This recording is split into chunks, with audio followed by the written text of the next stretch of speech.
Bonjour, aujourd'hui on se penche sur une sortie récente qui fait pas mal de bruit dans le monde du running, la collection Nike Jacob Ingebrigtsen Essentials.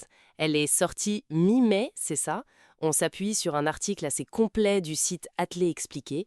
L'idée, c'est de décortiquer un peu cette collab. Au cœur de tout ça, il y a Jacob Ingebrigtsen évidemment. Double champion olympique, 5 records du monde, c'est énorme. On dit qu'il a une approche hyper méthodique, presque scientifique. Comment est-ce que ça se ressent dans une collection de running concrètement, hein? Justement, c'est là où ça devient intéressant. C'est pas juste une signature sur un produit, quoi. Cette collection, elle essaye vraiment d'incarner sa philosophie. Ce fameux «parlez moins, prouvez plus».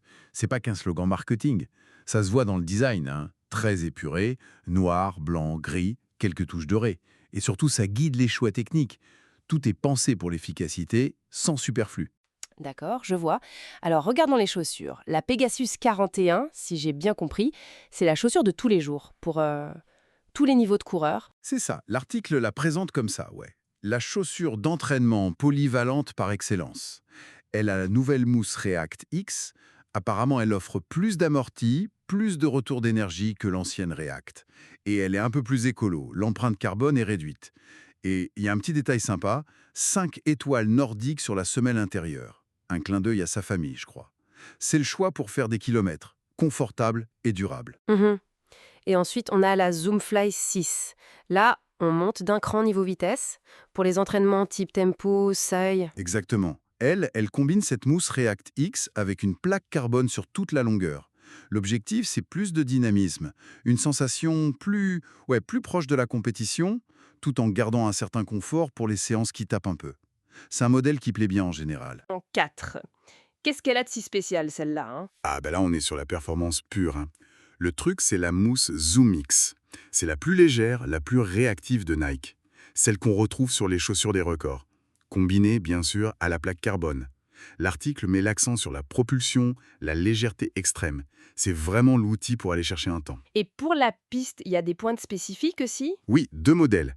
La Dragonfly 2 Elite, plutôt pour le demi-fond long. Elle a la mousse ZoomX et une plaque Pebax, qui reste assez souple pour être efficace longtemps. Et la Zoom Victory 2 pour les distances plus courtes, genre 800 mètres. Là, la plaque carbone est plus rigide pour plus de répondants, quoi. Ces mousses, React X, Zoom X et les plaques carbone, c'est vraiment ça le cœur de la technologie. Comment ça marche en gros? Alors, la ReactX, comme on disait, c'est l'équilibre parfait. Amorti, réactivité, durabilité, avec ce petit plus écolo. La ZoomX, c'est la performance max. Le plus de retour d'énergie possible pour un poids plume. Et les plaques carbone, elles jouent un peu un rôle de levier et de guide. Elles stabilisent la mousse, aident le pied à basculer vers l'avant et surtout, elles améliorent l'économie de course, moins de fatigue à haute vitesse. Et ce que l'article souligne, et c'est hyper important, chaque produit a été testé et validé par Ingebrigtsen lui-même. Ça donne une garantie sur le niveau d'exigence. D'accord, et il n'y a pas que les chaussures, il y a aussi du textile dans la collection. On retrouve la même approche. Tout à fait. Des coupe-traits ergonomiques, pensés pour la course. Des matériels techniques comme l'Aeroswift, qui est super léger et respirant.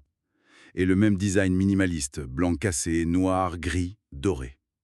L'idée, c'est toujours la liberté de mouvement, la légèreté. Que l'équipement se fasse oublier, en fait. Et ces petits détails dont tu parlais, les étoiles, le message Only for me, est-ce que ça a vraiment un impact, tu crois, au-delà du style? Mais je pense que oui, quand même. Les étoiles pour la famille, c'est un ancrage perso. Le message, ça reflète sa concentration, son mental. Les touches dorées, ça rappelle les médailles, mais discrètement. Il y a même des lignes graphiques qui, apparemment, symboliseraient son esprit analytique. Bon, c'est peut-être un peu tiré par les cheveux, mais tout ça, ça crée une connexion. Ça raconte une histoire. Et pour celui ou celle qui porte l'équipement, ça peut être une force de motivation supplémentaire, même inconsciente.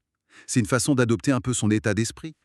Je vois. Alors au final, à qui elle s'adresse vraiment, cette collection-là? Juste aux élites? Non, pas seulement. L'article suggère que c'est pour les coureurs et coureuses exigeants, on va dire, quel que soit leur niveau en fait. Ceux qui cherchent la performance, la fiabilité, mais qui apprécient aussi cette sobriété, cette élégance un peu discrète. Et puis, bien sûr, les fans de l'athlète et de son approche. L'idée de fond, c'est que même si on ne vise pas les Jeux Olympiques, Utiliser du matos pensé pour l'efficacité absolue, ça peut apporter un petit plus, une motivation, pour progresser à son échelle.